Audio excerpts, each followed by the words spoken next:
Today we are diving into one of the most powerful topic that shaping our personal and professional growth, how to overcome fear and take bold step in life.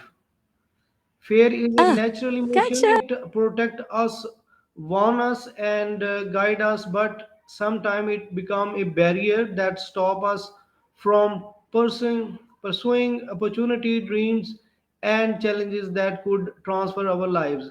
In this interview with Maya, we will explore how individual can recognize their fear, us them as a source of strength and take courage steps and towards progress. Our goal is to inspire people to break free from self doubt.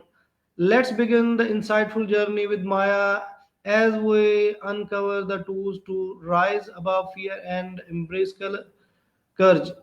Hello, Maya, how are you? I'm all right. You just mentioned tackling fear. Sounds like a good topic. What sparked that for you today? Okay. Maya, I want to ask some question about my topic. Absolutely. Go My for it. topic is how to overcome fear and take bold step in life. My first question is, what does fear means to you, and how does it typically mindset in people lives?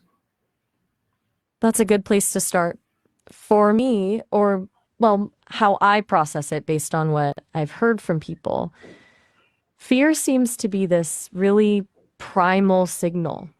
Like it's not necessarily a bad thing, it's your brain trying to keep you safe. But it gets messy when that signal gets stuck on repeat, you know? It can convince people they're less capable than they are, or that risks are bigger than they actually are. It's like the volume gets turned up way too high. Okay, Maya, if you have any example, please share with me. Sure, I've heard about a lot of people who avoid public speaking, even if they're great at what they do, just because they're afraid of being judged. Or someone wanting to start their own business, but being paralyzed by the fear of failure. It's not that they lack the skills or the idea, it's that the fear of the potential downsides feels so overwhelming that it stops them from even trying. Does that make sense? Okay. Maya, why do you think fear often stop us from taking important step or making bold decision?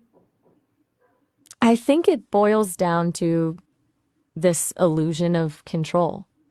Fear makes us focus on what could go wrong, and imagining those worst case scenarios feels safer, oddly enough, than actually stepping into the unknown.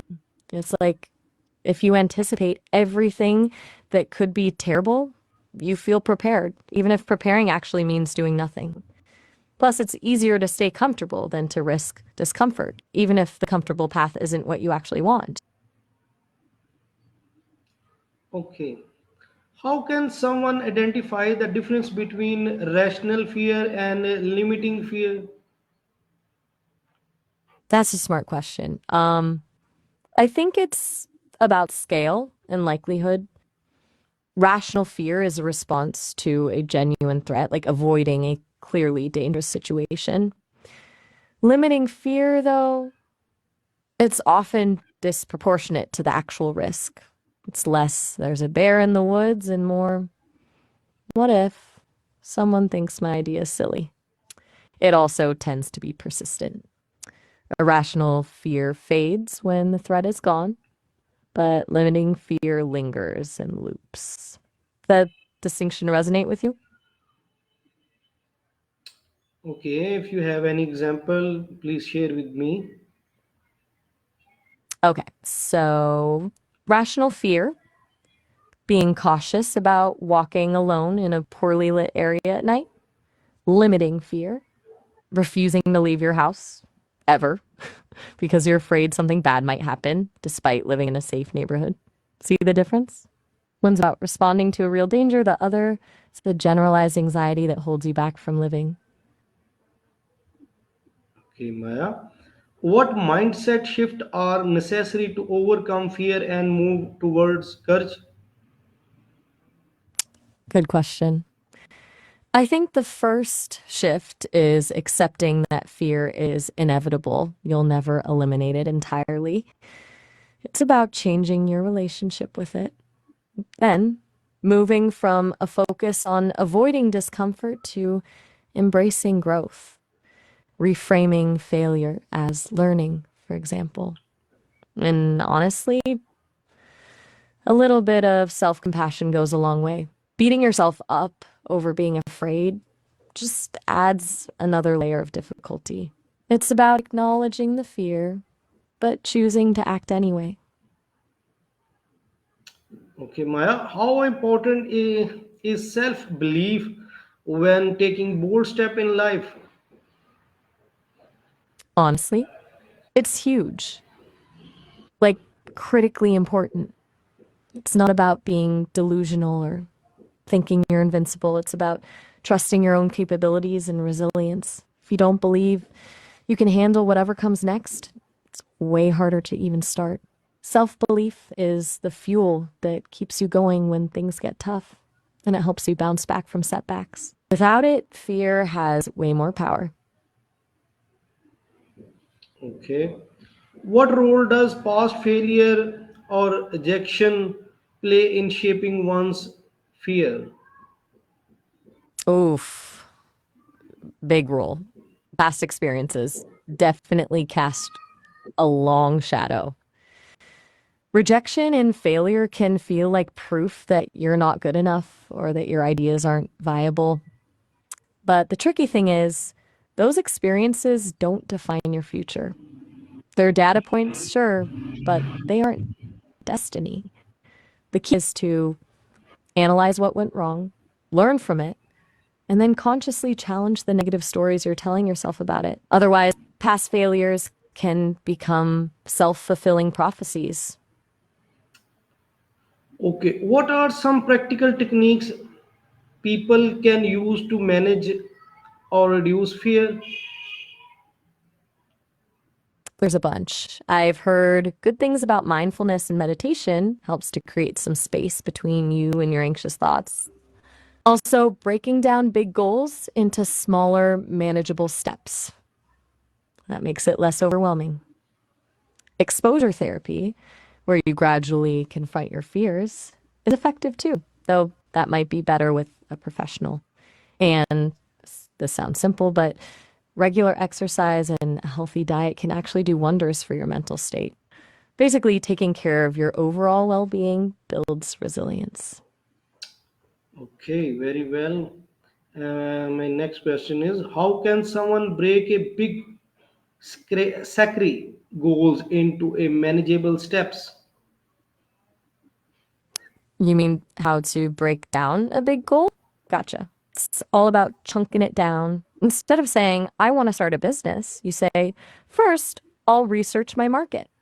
Then, next, I'll write a business plan. Then, after that, I'll secure funding. Each of those smaller steps feels less daunting, and completing them gives you a sense of momentum. Think of it like climbing a staircase. You don't focus on the top floor, you focus on the next step.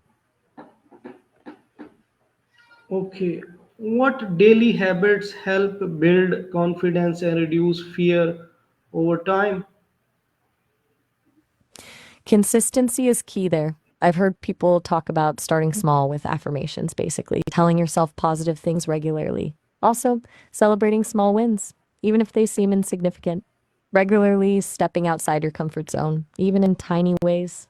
And practicing gratitude, focusing on what you have instead of what you lack, can really shift your perspective. It's not about overnight transformations, but about small, consistent efforts that build up over time. Okay, very well. Can visualization or mental rehearsal help reduce fear from taking a bold steps?